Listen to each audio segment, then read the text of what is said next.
नमस्कार, मी अनुजा हेरेकर तापकीर. मी एक भरतनाट्यम डान्सर आहे आणि पुण्यातील कलावर्धिनी.co या संस्थेच्या अंतर्गत कलाश्री या संस्थेची मी संचालिका आहे.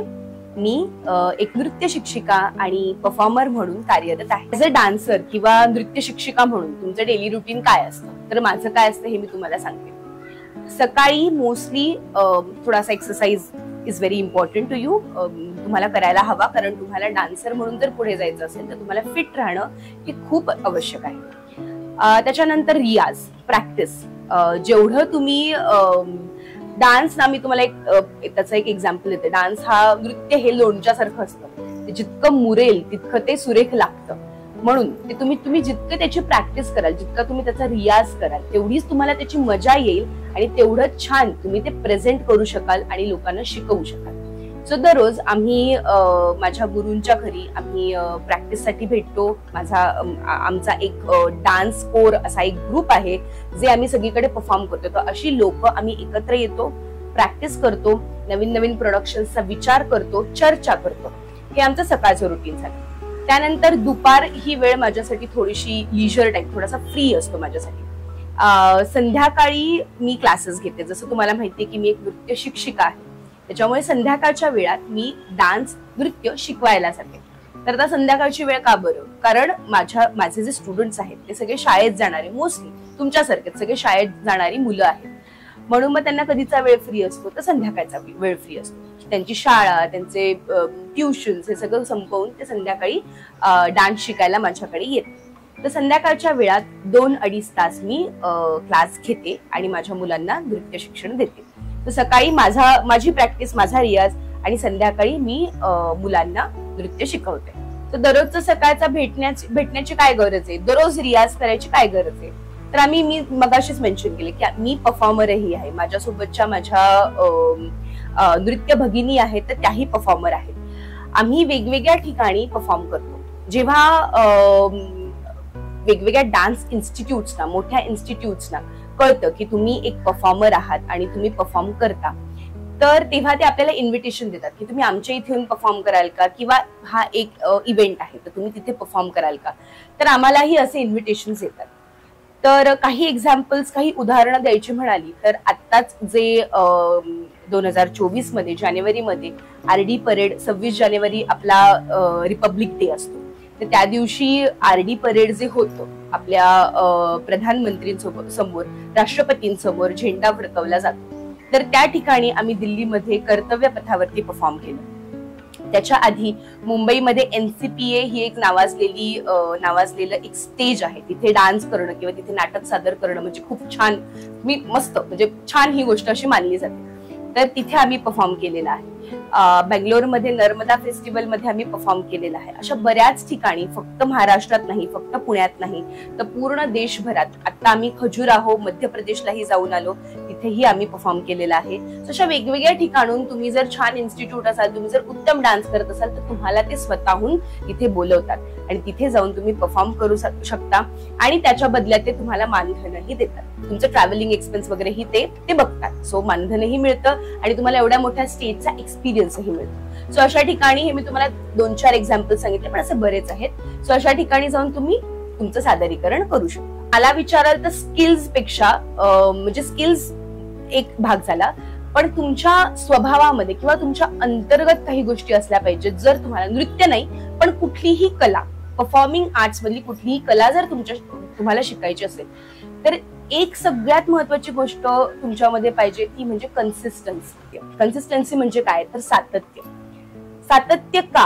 कारण कुठलीही कला ही, आता मी 6 महिने जातो क्लासला, आता मी 2 महिने जातो, आता मी 5 महिने जातो, अशा ह्याच्यात तुम्हाला कुठलीच कला शिकता येत नाही. मी फक्त माझ्या डान्स फॉर्म बद्दल, माझ्या नृत्याबद्दल बोलत नाहीये. तुम्ही गाणं शिका, तुम्ही कुठलं वाद्य शिका, तुम्ही कुठलाही डान्स फॉर्म शिका, काहीही शिका, तुम्हाला त्याच्यामध्ये कन्सिस्टन्स, सातत्याने ती गोष्ट शिकणं, पेशन्स ठेवणं आणि ती गोष्ट पुढे पुढे नेणं हे खूप इम्पॉर्टंट असतं. सो हा एक स्वभावातला जो गुणधर्म आहे तो तुमच्यामध्ये असणं इम्पॉर्टंट आहे. So consistency is very important. तुमचं डेडिकेशन, तुमचा पूर्ण त्याच्यामध्ये तुमचं मन ओतून तुमचे कष्ट करण्याची तयारी पाहिजे. की कुठलीही गोष्ट तुम्हाला काही दिवसात येण्यासारखी नसते, एस्पेशली कला. याच्यासाठी तुम्हाला काही वर्ष घालवावे लागतात. सो जसा अभ्यास आहे त्याचप्रमाणे थोडेसे जास्त वर्ष तुम्हाला कलेमध्ये घालवावे लागतात. सो कन्सिस्टन्सी, डिसिप्लिन आणि थोडीशी शिस्त ही हवी की आपण क्लासमध्ये XYZ गोष्ट शिकलोय, आज मला ताईंनी ना ही स्टेप शिकवली, तर ती स्टेप घरी येऊन प्रॅक्टिस करणं ही महत्वाचं आहे. आता या क्लासला शिकली आणि पुढच्या क्लासपर्यंत विसरून गेली, असं करून चालत नाही. म्हणून तुम्हाला कन्सिस्टन्सी पाहिजे, डिसिप्लिन पाहिजे आणि थोडीशी त्याच्यामध्ये तुमचं सातत्य, मन पाहिजे, ती कष्ट करण्याची ताकद पाहिजे. बाकी तुम्हाला पूर्वतः डान्स यायला पाहिजे असं काही नाही. तुम्हाला डान्स येत नसेल, तुम्हाला गाणं येत नसेल, तरीही त्या नृत्य शिक्षकामध्ये तेवढी क्षमता असते की ते तुम्हाला शिकवू शकतात. सो पूर्वतः तुमच्याकडे काहीही नसलं तरी चालेल, फक्त तुमची कष्ट करण्याची ताकद पाहिजे, तर तुम्ही कलेमध्ये पुढे जाऊ शकता. आता नृत्य करण्यामध्ये काय चॅलेंजेस आहेत, किंवा नृत्य तुम्ही करताय, नृत्य तुम्ही शिकला आहात आणि तुम्ही करिअर म्हणून नृत्याला निवडलेलं आहे, तर त्याच्यापुढे तुमच्याकडे काय चॅलेंजेस आहेत. तर तुम्ही समजा नृत्य शिक्षक तुम्ही बनण्याचं ठरवले की आता मी नृत्य शिक्षक बनणार आणि मी बाकीच्या लोकांना याचं शिक्षण देणार, तर त्याच्यासाठी तुम्हाला एक जागा हवी ज्याच्यामध्ये तुमची मुलं, तुमचे स्टुडंट्स येतील आणि त्या जागेमध्ये तुम्हाला त्यांना शिकवता येईल. ट्युशन सारखं बसून शिकवता येत नाही. सो तुम्हाला एक थोडीशी मोठी अशी जागा पाहिजे की जिथे मुलं नाचू शकतात. ओके, सो पहिला मुद्दा झाला की तुम्हाला जागा बघायला लागेल. दुसरा मुद्दा झाला की लगेच मी आता शिकवायला उभी राहिली आणि लगेच माझ्यासमोर 10 मुली आल्या, असं खूप रेअर केसमध्ये होतं. सो तुम्हाला ते कन्सिस्टंटली क्लास घेणं इम्पॉर्टंट आहे. तुमच्याकडे हळूहळू मुली वाढत जातात आणि तुम्हाला त्याचा बेनिफिट मिळतो. पण पहिल्याच वर्षी अगदी भरभराटीने माझ्याकडे एवढ्या मुली आल्या असं फार क्वचित होतं, नेहमी होत नाही.